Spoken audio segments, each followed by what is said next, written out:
திராட்சப்பழத்தோட்ட ஊழியங்கள் கர்த்தரருளின ஊழியங்கள். திராட்சப்பழத்தோட்ட ஊழியங்கள் கர்த்தரருளின ஊழியங்கள். அவரில் நிலைத்திருந்து கனி கொடுப்போம், கர்த்தர் வாய்க்க செய்வார். அவரில் நிலைத்திருந்து கனி கொடுப்போம், கர்த்தர் வாய்க்க செய்வார். துதி உமக்கே, துதி உமக்கே, துதி உமக்கே என்றுமே என்றும். துதி உமக்கே, துதி உமக்கே, துதி உமக்கே என்றுமே என்றும். துதி உமக்கே என்றுமே என்றும். துதி உமக்கே என்றுமே. சிறியவனை பொழுதிலிருந்தும் எளியவனை குப்பையிலிருந்தும் எடுத்து உயர்த்தி ராஜாக்களோடும் பிரபுக்களோடும் வந்திருக்க செய்கிற அருமை ஆண்டவர் இயேசு கிறிஸ்துவின் இனிதான நாமத்தினாலே இந்த சத்தத்தை கேட்கின்ற அனைத்து தேவனுடைய பிள்ளைகளுக்கும் என்னுடைய அன்பான வாழ்த்துகள். நீங்கள் கோடா கோடியாய் பெருகுவீர்களாக, உங்களுடைய பிள்ளைகள் கோடா கோடியாய் பெருகுவார்களாக என்று வாழ்த்துகின்றேன், ஆசீர்வதிக்கின்றேன். பிரியத்துக்குரியவர்களே, இன்னொரு விஷயம் உங்களை சந்திப்பதற்கு ஆண்டவர் பாராட்டியிருக்கிற இந்த மிகப்பெரிய கிருபைக்காக நான் ஆண்டவரை சோத்தரிக்கிறேன், ஆண்டவருக்கு நன்றி செலுத்திக் கொள்கின்றேன். இம்மட்டும் இந்த நிமிடம் மட்டும் ஆண்டவர் நம்மை பாதுகாத்து நம்மை வழிநடத்தி வந்திருக்கின்றார். நமக்கு பிரியமானவர்களை, நம்முடைய குடும்பத்தில் உள்ளவர்களை, ஊழியத்தில் உள்ளவர்களையும் கூட ஆண்டவர் பாதுகாத்து வந்திருக்கிறார் அல்லவா? அநேக நேரங்களிலே நாம் நம்முடைய வாழ்விலே இல்லாதவைகளை குறித்தே நாம் கவலைப்படுகின்றோம். ஐயோ, எனக்கு இன்னமும் வேலை கிடைக்கவில்லையே, இன்னமும் எனக்கு வீடு கிடைக்கவில்லையே. இல்லை என்றால் நம்முடைய வாழ்க்கையில் ஏதோ ஒரு சில காரியங்கள் நிறைவு செய்யப்படாமல் இருக்கிற பொழுது அதையே நினைத்து கவலைப்படுகிறோம். ஆனால் நாம் ஜீவனோடு இருப்பது எவ்வளோ பெரிதான கிருபை! நாம் சுகத்தோடு பலத்தோடு இருப்பது ஆண்டவருடைய கிருபை அல்லவா? எப்பொழுதும் நாம் ஆண்டவரை துதித்து கொண்டே இருக்க வேண்டும். இடைவிடாமல் ஜெபம் பண்ணுங்கள் என்று இயேசு சொன்னார். இடைவிடாமல் அவரை துதிக்க வேண்டும் என்று நான் சொல்லுகிறேன். அவரை துதிக்கின்ற பொழுது நம்முடைய வாழ்க்கையில் எப்பொழுதும் ஒரு சந்தோஷம், மகிழ்ச்சி. எவ்வளவு நேரம் வேண்டுமென்றாலும் நான் ஜெபிக்கலாம். எவ்வளவு பிரச்சனைகள் வந்தாலும் அது நமக்கு பெரிதாக தெரிவதில்லை. எவ்வளவு தூஷணங்கள், எவ்வளவு அவமானங்கள் வந்தாலும் கூட அதிலிருந்து எளிதில் நாம் வெளியே வருகிறோம். நம்முடைய வாழ்க்கையில் நாம் தொடர்ந்து போராடுகிற பலனை பெற்றுக்கொள்கிறோம். இறுதியிலே நாம் வெற்றி பெறுகிறோம். ஆனால் துதிக்காதவர்களோ, ஆண்டவர் செய்திருக்கிற நன்மைகளை நினையாதவர்களோ, எண்ணி பார்க்காதவர்களோ எப்பொழுதும் துக்கமுகமாகவே அவர்கள் இருக்கிறார்கள். அவர்கள் ஒரு துக்ககரமான வாழ்க்கையை வாழ்ந்து, துக்ககரமான ஓட்டத்தை ஓடி, துக்ககரமாகவே அவர்களது நிறைவு செய்கிறார்கள். வீட்டுக்குரியவர்கள் ஒவ்வொரு நாளும் மகிழ்ச்சியானவைகள். ஒவ்வொரு நிமிடமும் கர்த்தர் நமக்கு கொடுத்த கிஃப்ட். இதில் நாம் சந்தோஷமாக வாழ பழகிக்கொள்வோம். இந்த நாட்களிலே நாம் ஒவ்வொரு சனிக்கிழமையும் ஒவ்வொரு ஊருக்கு சென்று கர்த்தருடைய படியை நாம் செய்து வருகிறோம். ஓய்வு என்பதே நமக்கு கிடையாது. சாட்டர்டே ஆனாலே ஒவ்வொரு ஊர்லேயும் நம்ம கூட்டம் நடத்துகிறோம். சென்ற வாரம் ஃபஸ்ட்டு சாட்டர்டே, முதல் சனிக்கிழமை நாகர்கோவிலில் OMC ஹாலில் நம்ம கூட்டத்தை நடத்தினோம். இந்த வாரம் 2வது சனிக்கிழமை. பிரியத்துக்குரியவர்களே, நீங்கள் மார்த்தாண்டத்தின் பகுதியை சார்ந்தவர்களாக இருப்பீர்கள் என்றால், சுட்டு வட்டாரத்தை சார்ந்தவர்களாக இருப்பீர்கள் என்றால், நீங்கள் வர வேண்டிய இடம் மார்த்தாண்டம் வெட்டுமணி ஜங்ஷன். அந்த பாலத்துக்கு கீழே அந்தோனியார் கோயில், வெடிவச்சா கோயிலுக்கு போகிற வழியில் இருக்கிற OMC ஹால். மறந்துடாதீங்க, நீங்கள் உள்ளே வந்த உடனே லெஃப்ட் சைடில் சத்தம் கேட்கும். லெஃப்ட் சைடில் நிறையவே நிற்பாங்க. அது நம்முடைய கூட்டம் அல்லவே அல்ல. வலது பக்கமாக நேராக நடந்து வந்து உள்ளே வந்து வலது பக்கமாக படிகள் ஏறும். அங்கே இருக்கிற இடத்தில் வைத்து தான், ஒரு குடிசையில் வைத்து தான் நம்முடைய ஊழியங்கள் நடைபெறுகிறது. ஏன்னா கடந்த காலங்கள் நிறைய பேர் ஏமாந்து அங்கே போயிட்டு சிக்கி கொண்டார்கள். நீங்கள் அப்படி ஏமாந்து விடாதீர்கள். உள்ள நேராக வந்து ரைட் எடுங்க, லெஃப்ட் எடுத்துடாதீங்க. ஒரே நேரத்தில் 2 கூட்டங்களும் நடைபெறுவதனால ஒரே குழப்பமாக இருக்கிறது. நாம் கர்த்தருடைய பெரிதான கிருபையினாலே நாகர்கோவில் மார்த்தாண்டத்தில் கூட்டம் நடத்துவதற்கு புதிதாக ஸ்பீக்கர்ஸ், புதிதாக ஆம்பிளிஃபையர்ஸ்லாம் வாங்கியிருக்கிறோம். ஒரு ஜெனரேட்டர் தேவைப்படுகிறது. ஏனென்றால் அந்த மார்த்தாண்டம் பகுதியில் இருக்கிற அந்த குடிசை 40 வருஷத்துக்கு முன்னால் உள்ளது. அந்த ஒயர் கனெக்ஷன்லாம் பரிதாபமாக இருக்குது.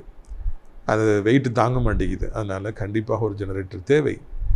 நீங்கள் நம்முடைய நிகழ்ச்சியை நாள்தோறும் பார்க்கிறவர்களாக இருப்பீர்கள் என்றால், நம்முடைய ஊழியத்தை நேசிப்பவர்களாக இருப்பீர்கள் என்றால், உங்கள் குடும்பத்தின் சார்பாக ஒரு ஜெனரேட்டர் வாங்கி கொடுக்கலாம் என்பதை மகிழ்ச்சியோடு கூட நான் அறிவித்துக்கொள்ள ஆசைப்படுகிறேன்.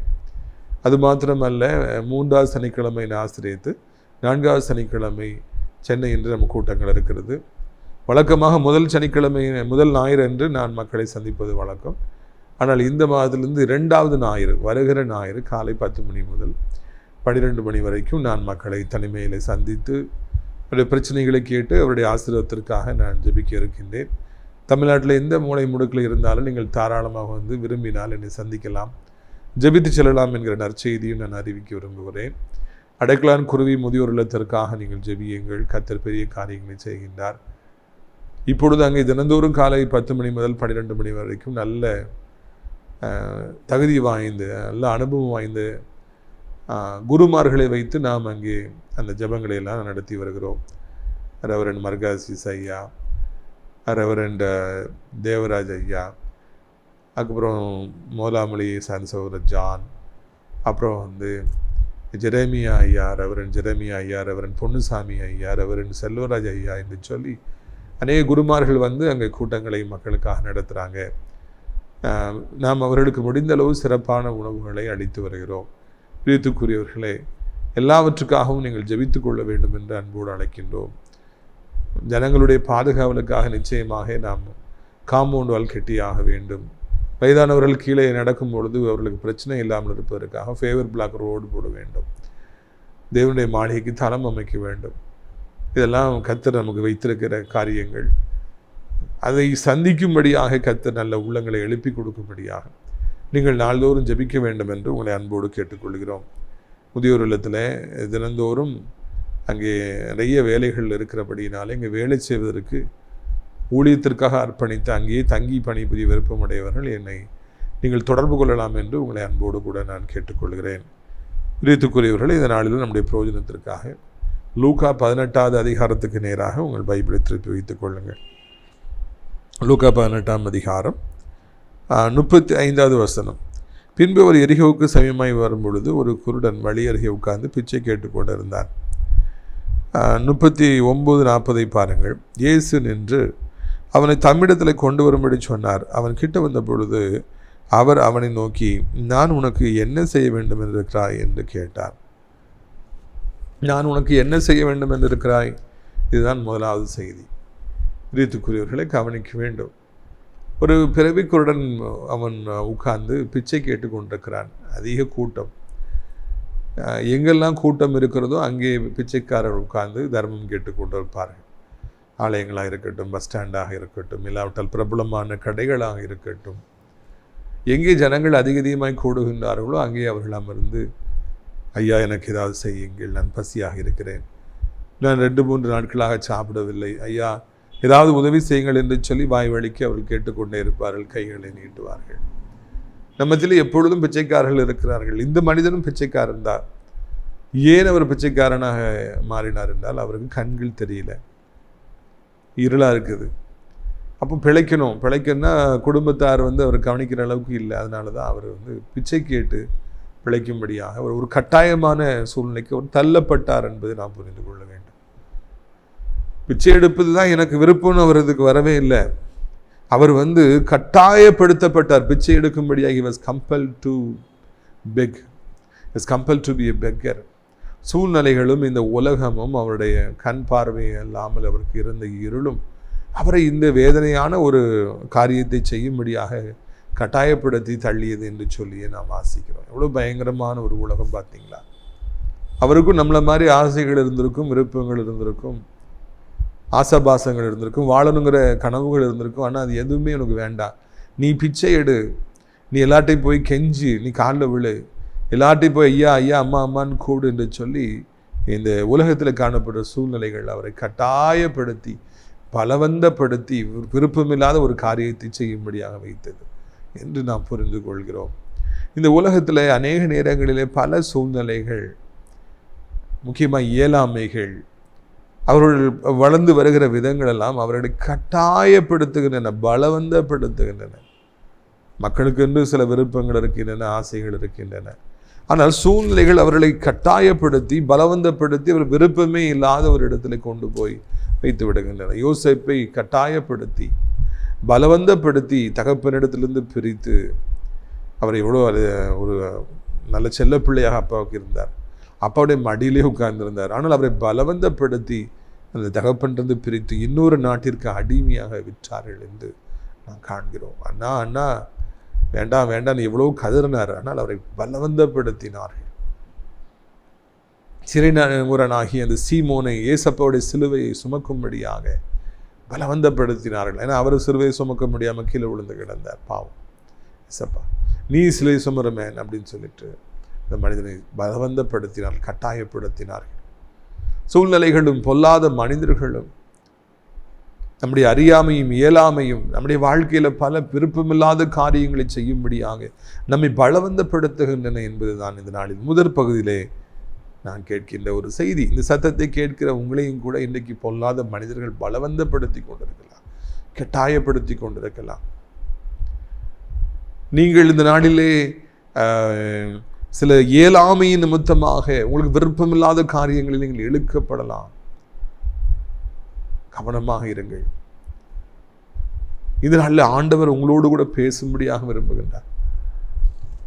பல வருடங்களுக்கு முன்பு, அதாவது ஊழியத்தின் ஆரம்ப காலத்தில் ஒரு வீட்டு மெத்தையிலே கூட்டங்கள் நடத்தப்பட்டு கொண்டிருந்தன.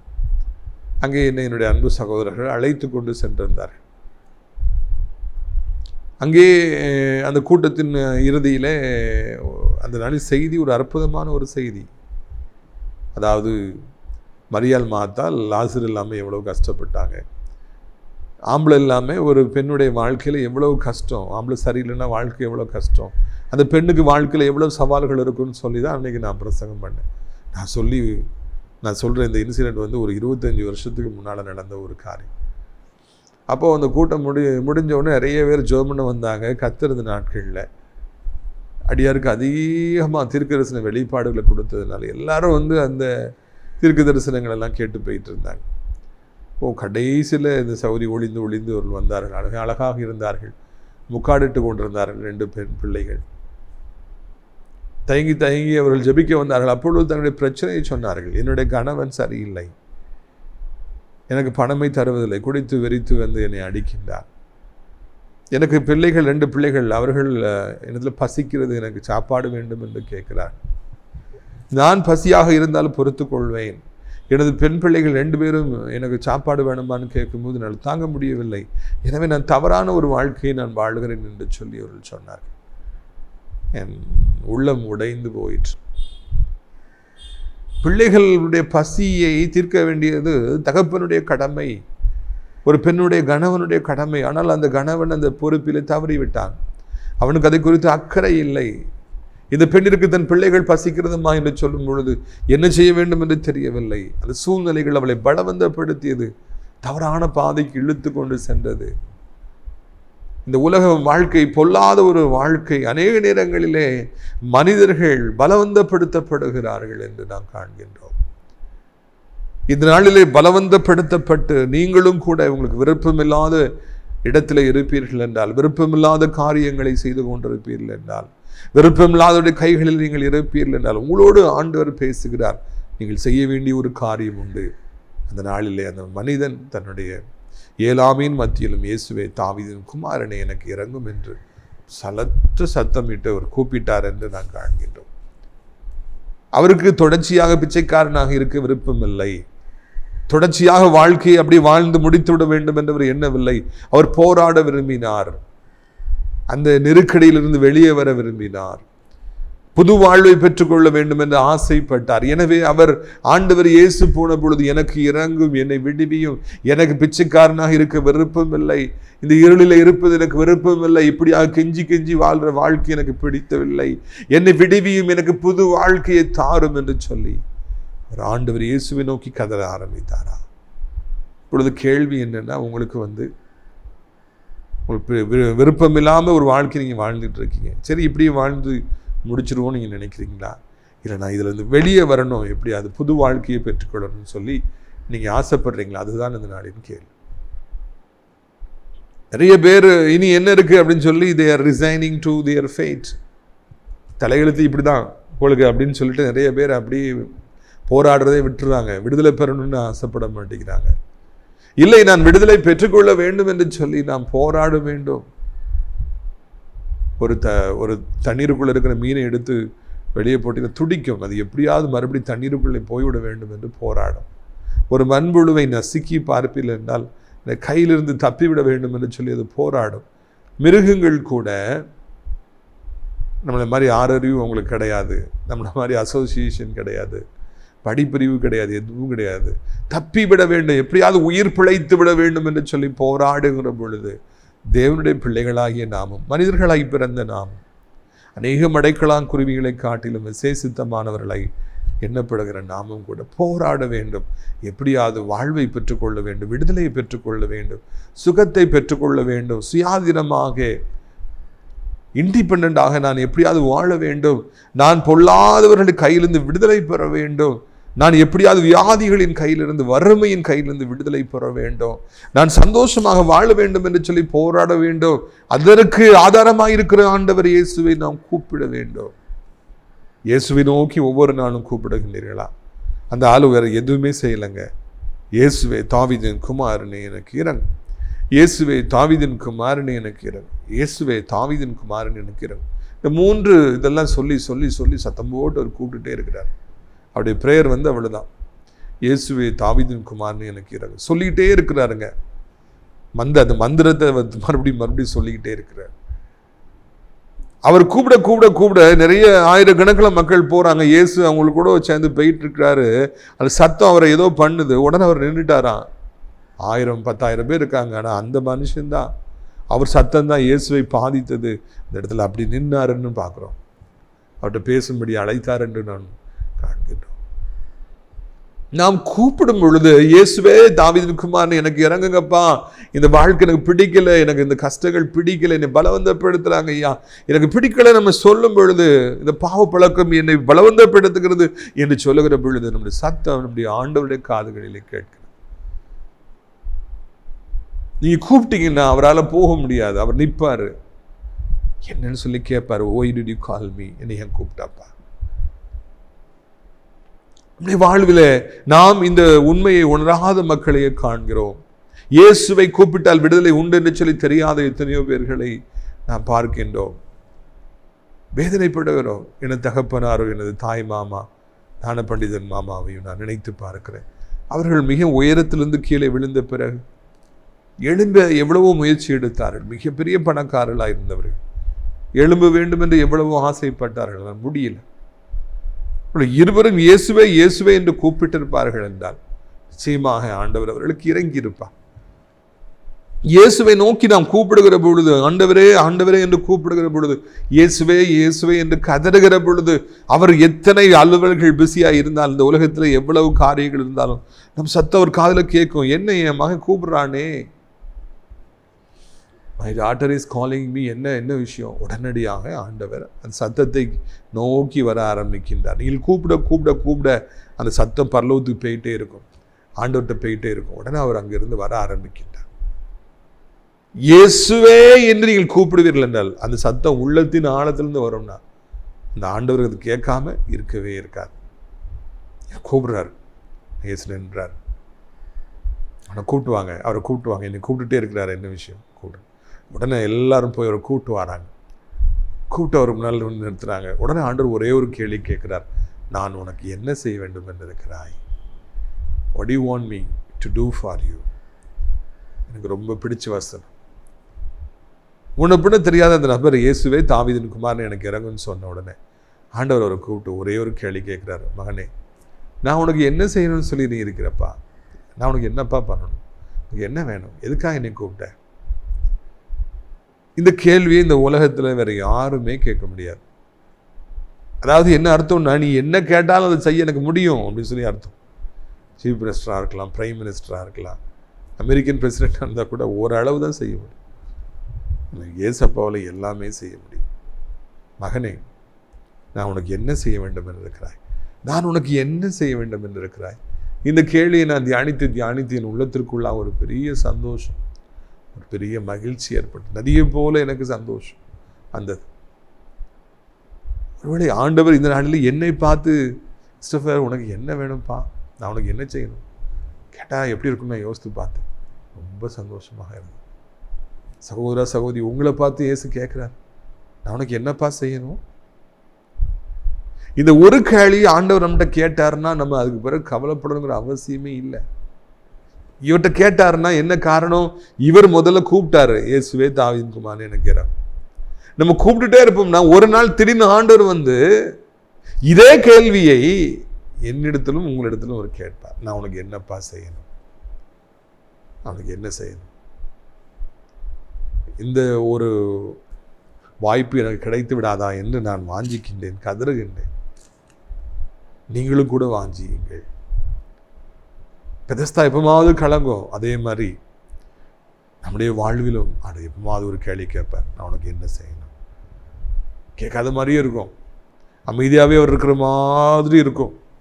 கண்ணை மூடிக்கிட்டே ஆண்டு இருக்காரோ அப்படின்னு சொல்லி நமக்கு தோணும். திடீர்னு வருவார், வந்து நான் உனக்கு என்ன செய்யணும்?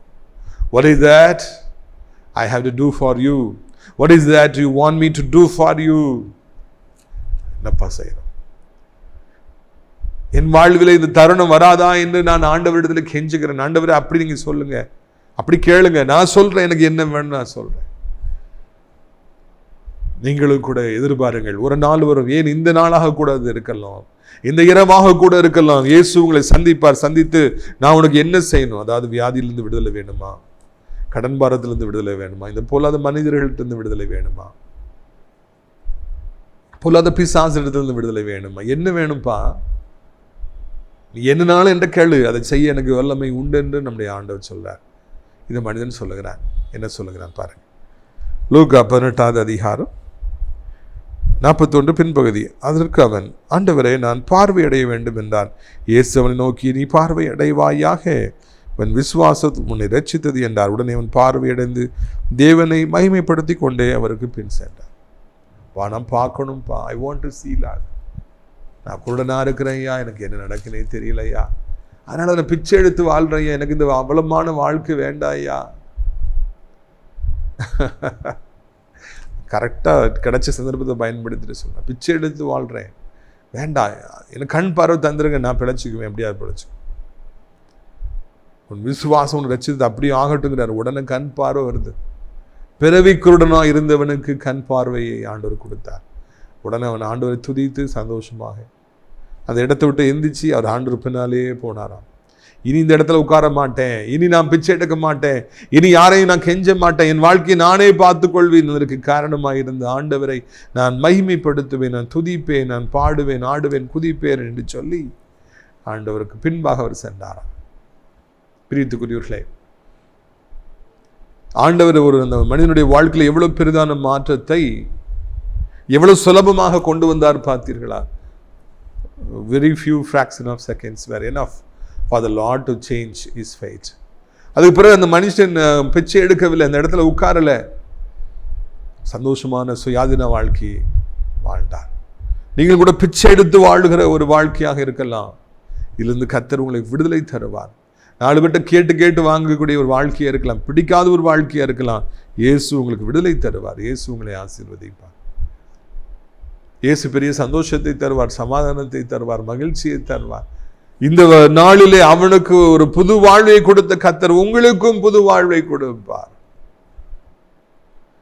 God will give you a new life. ரொம்ப சந்தோஷமான ஒரு காலம், மகிழ்ச்சியான காலம் உங்களுடைய வாழ்க்கையில் உண்டாகும் என்கிற மிக மகிழ்ச்சியான செய்தியை உங்களுக்கு நான் அறிவிக்கும்படியாக விரும்புகிறேன்.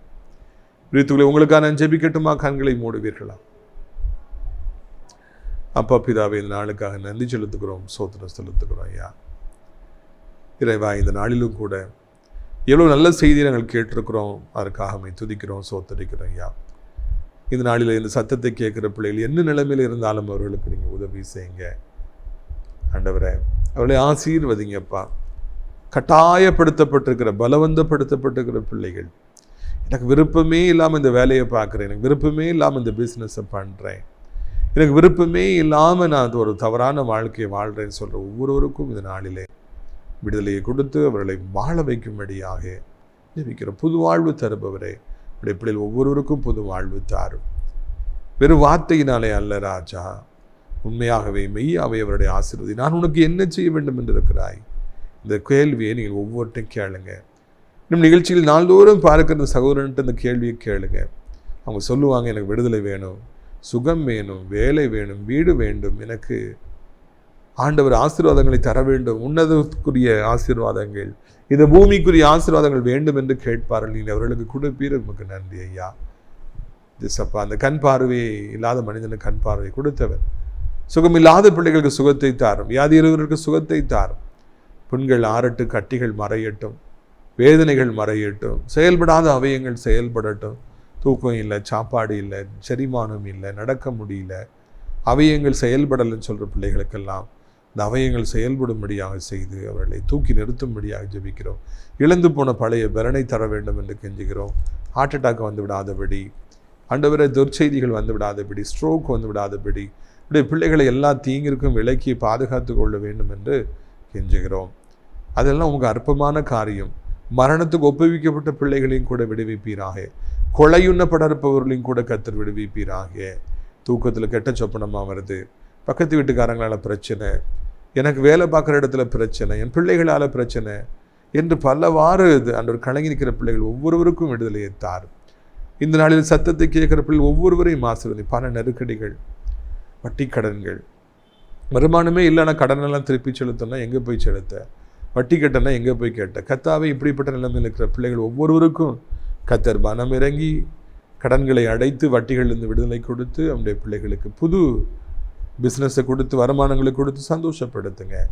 என் பிள்ளை டெஸ்ட் எழுதிக்கிட்டு இருக்கிறான், கவர்மெண்ட் டெஸ்ட் எழுதுனா, மேலே படிக்க போகணும், பணம் இல்லை, என்ன பண்ண, விசா கிடைக்கலையே, கவர்மெண்ட் ஜாப் கிடைக்கலையே, டிரான்ஸ்ஃபர் இல்லையே, பணம் இல்லையே, அது இல்லை இது இல்லை என்று கலங்குகிற பிள்ளைகள் ஒவ்வொருவருக்கும் கர்த்தர் உதவி செய்ய வேண்டும் என்று கெஞ்சுகிறோம். இந்த நாளிலே கூட ராஜா, எங்கள் பரம தகப்பனே, பிள்ளைகள் ஒவ்வொருவருக்கும் உதவி செய்யுங்க.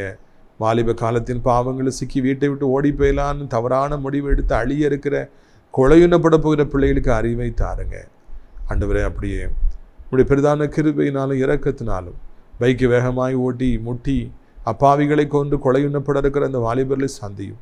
இப்படி பெற்றோருடைய கண்ணீரை கண்டு அவர்கள் ஆண்டவர் நல்ல பிள்ளைகளாய் மாற பைக்கை மெதுவாய் ஓட்ட உதவி செய்யும். கெட்ட நண்பர்கள், கெட்ட சகவாசங்கள், கெட்ட பழக்கங்கள், போதை பழக்கங்கள், கெட்ட வார்த்தைகள், ஆண்டவரை பெற்றோர் கீழ்ப்படியாமல் இருக்கிறது, மொபைலுக்கு அடிமையாக இருக்கிறது போன்ற பழக்கங்கள் விடுதலைத்தார். வயதானவர்களை விழுந்து விடாதபடி 2 கைகளாலே ஏந்தி கொள்ளும். ஏசப்பா, இந்த நாள் உலகம் இருக்கிற அத்தனை நாடுகளையும் ஆசீர்வதியும். ஆண்டவர், நீண்ட காலமாக திருமணமாகாமல் குழந்தைக்காய் காத்திருக்கிற பிள்ளைகளுக்கு அற்புதத்தை செய்யும். எங்கள் தாய் திரண்டா இந்தியாவிற்காக, தமிழ்நாட்டுக்காக ஜெபிக்கிறோம். அனைத்து மதத்தவர்களையும், மொழி பேசுகின்றவர்களையும் ஆசீர்வதியும். முக்கியமாக ஆண்டவரே, இந்த நாளிலே கர்த்தாவே தோத்திரம் ஐயா, எங்கள் நாட்டில் நடக்கிற எலெக்ஷன் எல்லாம் நல்லபடியாக நடந்து முடிய சித்தமானவர்களை கொண்டு வர நாங்கள் ஜெபிக்கிறோம். அனைத்து ஆலயங்கள், திருச்சபைகள், ஊழியக்காரர்கள், பாஸ்டர்ஸ், விசுவாச பிள்ளைகள் என்று எல்லாரையும் ஆசீர்வதிங்க. நாசிரியர் ராட்சியப்படுத்தோட்ட ஊழியர்களை நேசிக்கிற, நாள்தோறும் நம்ம நிகழ்ச்சிகளை பார்க்கிற, அறிமுகப்படுத்துகிற, அடைக்கலான் குருவி இல்லத்தை நேசிக்கிற அனைத்து பிள்ளைகளையும் ஆசீர்வதிங்க ஆண்டவரே. அது கொடுக்குற கரங்களையும் ஜெபிக்கிற கரங்களையும் ஆசீர்வதிங்க. அங்கே தங்குவதற்கு அநேக மக்களை அழைத்து கொண்டு வாருங்க, பணிபுரிவருக்கும் அழைத்து கொண்டு வாருங்க, மகிமைப்படுங்க. இரட்சகர் இயேசுவின் மூலம் ஜெபிக்கிறோம் நல்ல பிதாவே, ஆமென். என் ஆத்துமாவை கர்த்தரை சோத்திரி, என் முழு உள்ளமே அவருடைய பரிசுத்த நாமத்தை சோத்திரி. என் ஆத்துமாவை கர்த்தரை சோத்திரி, அவர் செய்த சகல உபகாரங்களையும் ஒருபொழுதும் மறவாதே, ஆமென். அவருடைய கர்த்தராகிய இயேசு கிறிஸ்துவின் கிருபையும் பிதாவாகிய தேவனுடைய அன்பு பரிசுத்தாவிடைய அந்யோன்ய ஐக்கியம் இல்லாத பிரசன்னம் அனைவரோடு இன்றைக்கு சதா காலங்களில் நிலைத்திருப்பதாக. அல்லேலூயா, அல்லேலூயா, அல்லேலூயா. கிருபை இரக்கம் நிறைந்தவர், கிரியையில் மகத்துவமானவர். கிருபை இரக்கம் நிறைந்தவர், கிரியையில் மகத்துவமானவர். விடுவிக்கும் வல்லமை இயேசுவே, அற்புத விடுதலை அளித்துமே. சொந்த ஜனத்திலே மகிழ்பவர், சொந்த ஜனத்திலே மகிழ்பவர். மகிழ்ந்து புகழ்ந்து பாடுவோம், களி கூர்ந்து இயேசுவை போற்றுவோம். பெரியவர் இயேசு தேவனே, பெரிய காரியம் செய்திடுவார். மகிழ்ந்து புகழ்ந்து பாடுவோம், களி கூர்ந்து இயேசுவை போற்றுவோம். பெரியவர் இயேசு தேவனே, பெரிய காரியம் செய்திடுவார். அல்லேலூயா, அல்லேலூயா, அல்லேலூயா, அல்லேலூயா அல்லேலூயா அல்லேலூயா ஹல்லேலூயா.